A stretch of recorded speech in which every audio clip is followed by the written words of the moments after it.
Hello guys, ಎಲ್ರಿಗೂ ನಮಸ್ಕಾರ. So welcome back to new recipe vlog. So ಇವತ್ತು ನಾನು ನಿಮ್ಗೆ ಹೇಳ್ಕೊಡ್ತಾ ಇದೀನಿ ಬೀನ್ಸ್ ಪಲ್ಯ ಮಾಡೋದು ಹೇಗೆ ಅಂತ. ಸೊ ಚಾನಲ್ಗೆ ಹೊಸಬರಾಗಿದ್ರೆ ಸಬ್ಸ್ಕ್ರೈಬ್ ಆಗೋದನ್ನ ಮರಿಬೇಡಿ. ಸೊ ಬನ್ನಿ ತಡ ಮಾಡದಲ್ಲೇ ಕಿಚನ್ಗೆ ಹೋಗಿ ವಿಡಿಯೋನ ಸ್ಟಾರ್ಟ್ ಮಾಡೋಣ.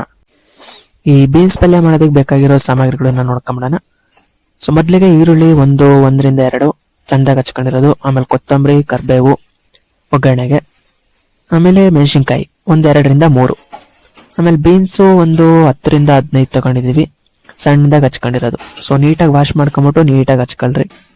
ಆಮೇಲೆ ಒಗ್ಗರಣೆಗೆ ಅರ್ಧ ಟೇಬಲ್ ಜೀರಿಗೆ, ಅರ್ಧ ಟೇಬಲ್ ಸ್ಪೂನು ಸಾಸಿವೆ, ರುಚಿಗೆ ತಕ್ಕಷ್ಟು ಉಪ್ಪು, ಕಡಲೆಬೇಳೆ 1 ಟೇಬಲ್ ಸ್ಪೂನು, ಆಮೇಲೆ ಹಸಿ ಕೊಬ್ಬರಿ. ಸೊ ಇಷ್ಟು ಸಾಮಗ್ರಿಗಳು ಬೇಕು. ಸೊ ಮೊದ್ಲಿಗೆ ಏನ್ ಮಾಡ್ಕೊಳ್ಳೋಣ ಅಂದ್ರೆ ಒಂದು ಚಿಕ್ಕದು ಬಟ್ಲು ತಗೊಂಡು ಈ ಬೀನ್ಸ್ ನ ಬೇಯಿಸ್ಕೊಂಬಿಡೋಣ. ಸೊ ಕುಕ್ಕರ್ಗೆ ಇಟ್ಟು ಬೇಯಿಸ್ಕೊಂಡ್ರೆ ಬೇಗ ಬೆಂದೋಗುತ್ತೆ. ಸೊ ಅದಕ್ಕೆ ಕುಕ್ಕರ್ಗೆ ಇಟ್ಕೊಂಬಿಡೋಣ. ಸೊ ಹೇಳ್ದಾಗೆ 10 ರಿಂದ 15 ಬೀನ್ಸು, ಆಮೇಲೆ ಕಡಲೆಬೇಳೆ. ಸೊ ಇಷ್ಟು ಹಾಕೊಂಡು ಕುಕ್ಕರ್ ತಳಕ್ಕೆ 2 ಲೋಟ ನೀರು ಹಾಕೊಂಡು ಬನ್ನಿ ಬೇಯಿಸ್ಕೊಂಬಿಡೋಣ. ಸೊ 3 ರಿಂದ 4 ವಿಸಿಲ್ ಹಾಕ್ಸಿದ್ರೆ ಸಾಕು, ನೀಟಾಗಿ ಬೆಂದೋಗುತ್ತೆ. ಸೊ ಇದು ಬೇಯೋ ಅಷ್ಟೊತ್ತಿಗೆ ಏನ್ ಮಾಡೋಣ ಅಂದ್ರೆ ಇದಕ್ಕೆ ಬೇಕಾಗಿರೋ ಒಗ್ಗರಣೆನ ಪ್ರಿಪೇರ್ ಮಾಡ್ಕೊಂಬಿಡೋಣ. ಸೊ ಫಸ್ಟ್ ಒಂದು ತಪ್ಪಲೆ ತಗೊಂಡು ಅದಕ್ಕೆ 3 ರಿಂದ 4 ಟೇಬಲ್ ಸ್ಪೂನ್ ಎಣ್ಣೆ ಕಾದ್ಮೇಲೆ ಏನ್ ಮಾಡಬೇಕು, ಒಗ್ಗರಣೆ ಹಾಕಬೇಕು. ಸೊ ಅರ್ಧ ಟೇಬಲ್ ಸ್ಪೂನ್ ಜೀರಿಗೆ, ಅರ್ಧ ಟೇಬಲ್ ಸ್ಪೂನ್ ಸಾಸಿವೆ. ಸೊ ಇದು ಹಾಕೊಂಡು ಚೆನ್ನಾಗಿ ಕೈ ಆಡಿಸಿ ಈ ಸಾಸಿವೆ ಎಲ್ಲ ಚಿಟ್ಪಿಟ ಅಂದ್ಮೇಲೆ ನೆಕ್ಸ್ಟ್ ಒಗ್ಗರಣೆ ಸಾಮಗ್ರಿಗಳು ಬರುತ್ತೆ. ಅದೇ ನಮ್ಮ ಮೇನ್ ಖಾರ ಹಾಕ್ಬೇಕು ಅಂದ್ರೆ ಮೆಣಸಿನ್ಕಾಯಿ ಹಾಕ್ಬೇಕು. ಸೊ 2 ರಿಂದ 3 ಮೆಣಸಿನ್ಕಾಯಿ. ನೀವು ಇನ್ನ ಖಾರ ಲವರ್ಸ್ ಆಗಿದ್ರೆ 2 ಎಕ್ಸ್ಟ್ರಾ ಹಾಕೊಳ್ಳಿ, ಪರವಾಗಿಲ್ಲ.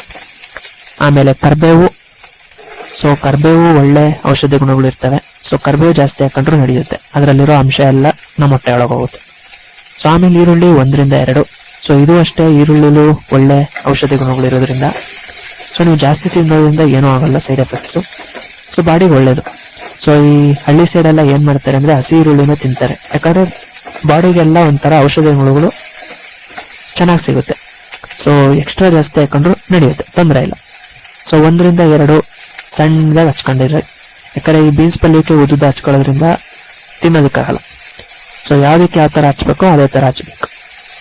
ಆಮೇಲೆ ಸ್ವಲ್ಪ ಲೈಟಾಗಿ ಉಪ್ಪು ಹಾಕೊಂಡು ಬೇಯಿಸ್ಕೊಂಡ್ರೆ ಏನಾಗುತ್ತೆ, ಈರುಳ್ಳಿ ಬೇಗ ಬೇಯುತ್ತೆ. ಸೊ ಈ ತರ ಲೈಟಾಗಿ ಉಪ್ಪನ್ನ ಉದುರಿಸ್ಕೊಂಡು ಆಮೇಲೆ ಬೇಕಾದ್ರೆ ರುಚಿಗೆ ತಕ್ಕಷ್ಟು ಉಪ್ಪನ್ನ ಆ್ಯಡ್ ಮಾಡ್ಕೊಳ್ಳೋಣ. ಸೊ ಆಮೇಲೆ ಇನ್ನೊಂದು, ಬೀನ್ಸ್ನ ಬೇಯಿಸ್ಕೋಬೇಕಾದ್ರೆ ಜಾಸ್ತಿ ನೀರು ಹಾಕೋ ಅವಶ್ಯಕತೆ ಇರಲ್ಲ, ಯಾಕಂದ್ರೆ ನಾವು ಮಾಡ್ತಾ ಇರೋದು ಪಲ್ಯ. ಆಮೇಲೆ ನೀರೆಲ್ಲ ಬಸಿಯೋದ್ರಿಂದ ಈ ಬೀನ್ಸ್ ಅಲ್ಲಿರೋ ಅಂಶ ಎಲ್ಲ ನೀರಲ್ಲಿ ಹೊಟ್ಟೋಗುತ್ತೆ. ಸೊ ಲೈಟಾಗಿ ನೀರು ಹಾಕೊಳ್ರಿ ಸಾಕು. ಸೊ ಬನ್ನಿ ಈ ಬೀನ್ಸ್ ನೀರೆಲ್ಲ ಬಸ್ಕೊಂಬಿಟ್ಟು ಒಂದ್ ಸೈಡಿಗೆ ಇಕ್ಕೊಂಬಿಡೋಣ. ಸೊ ನೋಡ್ಬೋದು ಬೆಂದ ಮೇಲೆ ಕಲರ್ ಎಷ್ಟು ಚೆನ್ನಾಗಿ ಚೇಂಜ್ ಆಗಿ ಹೋಗುತ್ತೆ ಅಂತ. ಸೊ ಇದು ಬಸ್ತಿರೋ ನೀರಲ್ಲಿ ನೀವು ಬೇಕಾದ್ರೆ ಗಿಡಗಳಿಗಾದ್ರೂ ಹಾಕ್ರಿ, ಇಲ್ಲ ನೀವೇನಾದ್ರೂ ಕುಡಿಯಂಗಿದ್ರೆ ಕುಡಿಬೋದು, ತೊಂದರೆ ಇಲ್ಲ. ಸೊ ಕುಡಿಯೋದಕ್ಕಾಗಲ್ಲ, ಸೊ ಗಿಡಗಳಿಗೆ ಹಾಕಂಗಿದ್ರೆ ಗಿಡಗಳಿಗೆ ಹಾಕ್ಬೋದು ಅಷ್ಟೇ. ಸೊ ನೋಡ್ಬೋದು ಈರುಳ್ಳಿ ಎಲ್ಲ ಬೇಯ್ತಾ ಇದೆ. ಸೊ ಒಂದ್ ಸ್ವಲ್ಪ ಚೆನ್ನಾಗಿ ಫ್ರೈ ಮಾಡ್ಕೊಂಡ್ರೆ ಸಾಕು, ತೀರಾ ಏನ್ ಬೇಯೋ ಅವಶ್ಯಕತೆ ಇರಲ್ಲ, ಯಾಕಂದ್ರೆ ಬೀನ್ಸ್ ಹಾಕೊಂಡ್ಮೇಲೆ ಮತ್ತೆ ಬೇಯಿಸ್ತೀವಲ್ಲ ಆವಾಗ ಬೆಂದೋಗುತ್ತೆ. ಸೊ ಸ್ವಲ್ಪ ಕೆಂಪುಗಾಗೋವರೆಗೂ ಬಿಟ್ಟು ನೆಕ್ಸ್ಟ್ ಏನ್ ಮಾಡ್ಬೇಕು, ಈ ಬೀನ್ಸ್ನ ಹಾಕಬೇಕು.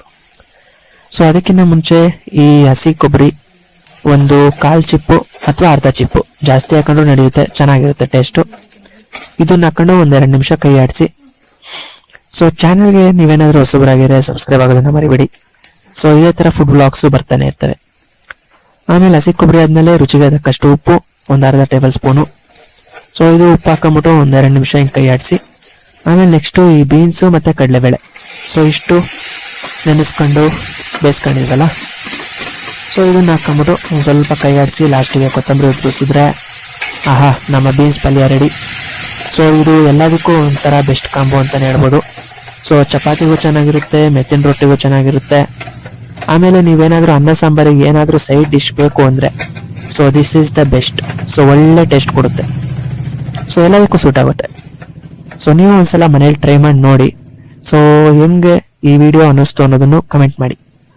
ಆಮೇಲೆ ಉಪ್ಪೆಲ್ಲ ಕರೆಕ್ಟ್ ಆಗಿದೆಯಾ ಅಂತ ಒಂದು ಸ್ವಲ್ಪ ಚೆಕ್ ಮಾಡ್ಕೊಂಬಿಟ್ಟು ಸೊ ಕೊತ್ತಂಬರಿ ಉದಿಸ್ಕೊಂಬಿಡೋದು. ಸೊ ನೋಡ್ಬೋದು ಎಷ್ಟು ಚೆನ್ನಾಗಿದೆ ಅಂತ. ಸೊ ಹಾಗೆ ನಿಮ್ಗೆ ಯಾವ್ದಾದ್ರು ಫುಡ್ ವ್ಲಾಗ್ಸ್ ಬೇಕು ಅಂದ್ರೆ ಕಮೆಂಟ್ ಬಾಕ್ಸ್ ಅಲ್ಲಿ ತಿಳಿಸಿ, ನಾನು ಅದ್ರ ಮೇಲೆ ಆದಷ್ಟು ಬೇಗ ವಿಡಿಯೋ ಮಾಡಿ ಅಪ್ಲೋಡ್ ಮಾಡ್ತೀನಿ. ಸೊ ಇದೇ ತರ ಹೆಚ್ಚಿನ ವ್ಲಾಗ್ಸ್ ಬರ್ತಾನೆ ಇರ್ತವೆ. ಸೊ ನೀವೇನ್ ಮಾಡ್ಬೇಕು, ಸಬ್ಸ್ಕ್ರೈಬ್ ಆಗಿ, ಹಾಗೆ ಬೆಲ್ ನೋಟಿಫಿಕೇಶನ್ ಆನ್ ಮಾಡ್ಕೊಳ್ಳಿ, ಅವಾಗ ನಿಮ್ಗೆ ಯಾವುದೇ ಅಪ್ಡೇಟ್ಸು ಮಿಸ್ ಆಗಲ್ಲ. ನೋಡ್ಬೋದು ಫೈನಲಿ ಬೆಂದೋಯ್ತು ಚೆನ್ನಾಗೆ. ಆಮೇಲೆ ಈ ಥರ ಲೈಟಾಗೆ ಕೊತ್ತಂಬರಿನ ಉದುರಿಸ್ಕೊಂಬಿಟ್ಟು ಒಂದು ಸ್ವಲ್ಪ ಕೈ ಆಡಿಸ್ಕೊಂಬಿಟ್ರೆ ನಮ್ಮ ರುಚಿಕರವಾದ ಘಮಘಮವಾದ ಬೀನ್ಸ್ ಪಲ್ಯ ರೆಡಿ. ಸೊ ಇದನ್ನ ಮಾಡೋದಕ್ಕೆ ಜಾಸ್ತಿ ಹೊತ್ತೇನು ಅವಶ್ಯಕತೆ ಇಲ್ಲ.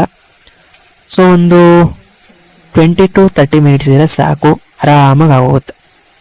ಸೊ ಇದೆಲ್ಲ ಬೆಂದಾದ್ಮೇಲೆ ಲಾಸ್ಟ್ಗೆ ಒಂದು ನಿಂಬೆ ಹುಳಿ. ಸೊ ಒಂದು ಸ್ವಲ್ಪ ನಿಂಬೆ ಹುಳಿ ಸಾಕು, ಜಾಸ್ತಿ ಏನು ಅವಶ್ಯಕತೆ ಇರಲ್ಲ. ಜಾಸ್ತಿ ಹಾಕೋರು ಏನಾಗುತ್ತೆ ಅಂದರೆ ಜಾಸ್ತಿ ಹುಳಿಯಾಗಿ ಹೋಗುತ್ತೆ. ಸೊ ಲೈಟಾಗಿ ನಿಂಬೆ ಹುಳಿ ಉರಿಸ್ಕೊಂಬಿಟ್ರೆ ನಮ್ಮ ರುಚಿಕರವಾದ ಘಮಘಮವಾದ ಬೀನ್ಸ್ ಪಲ್ಯ ರೆಡಿ. ಸೊ ನೀವು ಇವತ್ತೇ ಟ್ರೈ ಮಾಡ್ತೀರಾ ಅಂತ ಅನ್ಕೊಂಡಿದ್ದೀನಿ. ಸೊ ಹಾಗೆ ಟ್ರೈ ಮಾಡಿದ್ಮೇಲೆ ಹೆಂಗ್ ಬಂತು ಅನ್ನೋದನ್ನು ಕಮೆಂಟ್ ಮಾಡಿ. ಎಷ್ಟು ಚೆನ್ನಾಗಿದೆ ಅಂದರೆ ಸೊ ಇದನ್ನ ನೆಂಚ್ಕೊಳ್ಳೋ ಅವಶ್ಯಕತೆನೇ ಇಲ್ಲ, ಬರೀ ಇದು ಹಂಗೆ ಬಟ್ಲಿಗೆ ಹಾಕೊಂಡು ತಿನ್ಬಿಡ್ಬೋದು. ಸೊ ನೀವು ಟ್ರೈ ಮಾಡಿ. ಸೊ ಗೈಸ್ ನೋಡಿದ್ರಲ್ಲ ಎಷ್ಟು ಸುಲಭವಾಗಿ ಬೀನ್ಸ್ ಪಲ್ಯನ ಮಾಡ್ಕೊಬೋದು ಅಂತ. ಸೊ ಇದು ಬೆಸ್ಟ್ ಸೈಡ್ ಡಿಶ್ ಅಂತಾನೆ ಹೇಳ್ಬೋದು. ಸೊ ವಿಡಿಯೋ ಇಷ್ಟ ಆಗಿದ್ರೆ ಕಮೆಂಟ್ ಮಾಡೋದನ್ನ ಮರಿಬೇಡಿ. ಸೊ ಹಾಗೆ ಸಬ್ಸ್ಕ್ರೈಬ್ ಆಗಿ ಇದೇ ತರ ಹೆಚ್ಚಿನ ರೆಸಿಪೀಸ್ ಬರ್ತಾನೆ ಇರ್ತವೆ.